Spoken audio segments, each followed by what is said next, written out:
आदि पुस्तक 40 अध्याय स्वप्नर अर्थ प्रकाश। एही सबु घटना उत्थारे मिश्रीय राजांकर पानपात्र बाहक व सुपकार आपणा मानंकर प्रभु मिश्रीय राजांकर प्रतिकूल रे अपराध कले।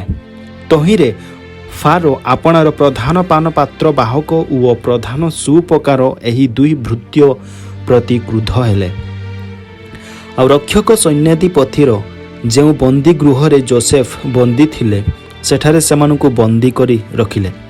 तहिरे रक्षक सैन्याधिपति जोसेफंकर हस्तरे सेमानकु समर्पण करन्ते जोसेफ सेमानकर तत्वावधारण करिबाकु लागिले।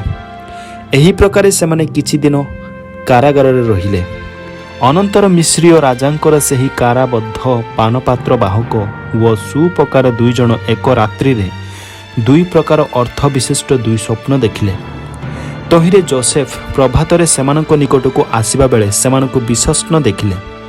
तहु फारोंकर जेउ भृत्य माने तांको सहित तांको प्रभुर कारागार बंद थिले सेमानकू से पचारिले, आजि तुम्भमानक मुख विषष्ण काहीकि? सेमाने कहिले, आम्भे माने स्वप्न देखि अछु, मात्र तहिर अर्थ करिबाकू केही नाही। तेबे जोसेफ सेमानकू कहिले, अर्थ ज्ञान कि परमेश्वरंकर अधीन नुहे? विनय करुअछि, तुम्भमानंक स्वप्न मते कुह। तहु प्रधान पानपात्र बाहक जोसेफंकु आपणा स्वप्न कथा प्रकाश करी कहिला, देख, गोटे द्राक्षालता मो सम्मुखरे थिला। सेही द्राक्षालतारे 3 शाखा थिला, पुणी ताहा पल्लवित हुवन्ते तहिरे फूल फुटिला, आउ सकल फेंडारे फल होई पाचिला।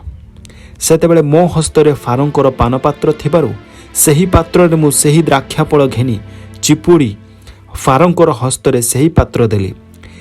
तहिरे जोसेफ ताहाकु कहिले, एथिर अर्थ एही, सेई 3 शाखारे 3 दिन बुझाए।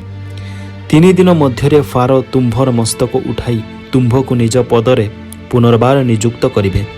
तहिरे तुम्भे पूर्वपरि पानपात्र बाहक होई पुनर्बार फारोंकर हस्तरे पानपात्र देव।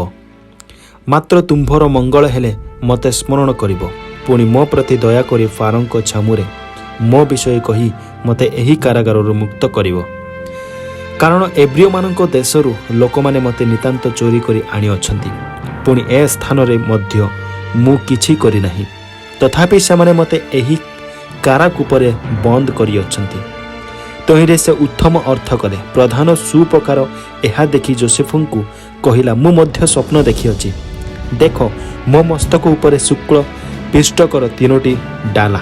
सर्व उपर डालारे फारोंकर भोजन निमंते नाना प्रकार पक्वान्न थिला। आ पक्षीगण आसी मोर मस्तकरे थिबा डालारु ताहा घेनी खाइले। सेतेबेले जोसेफ उत्तर कले, एथिर अर्थ एही, सेही 3 डालारे 3 दिन बुझाए। 3 दिन मध्यरे फारो तुम्भ गात्ररु तुम्भ मस्तक उठाई तुम्भकु वृक्ष उपरे टंगाइबे। पुणी पक्षीगण आसी तुम्भ गात्ररु तुम्भ मांस खाइबे। अनंतर तृतीय दिन रे फारोंकर जन्मदिन उपस्थित हेबारु से आपणा समस्त दासंक निमंते भोज प्रस्तुत कले।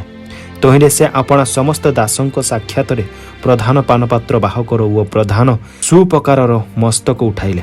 पुणी जोसेफंकर कथित अर्थानुसारे फारो प्रधान पानपात्र बाहककु ताहार निज पदरे पुनर्बार नियुक्त कले।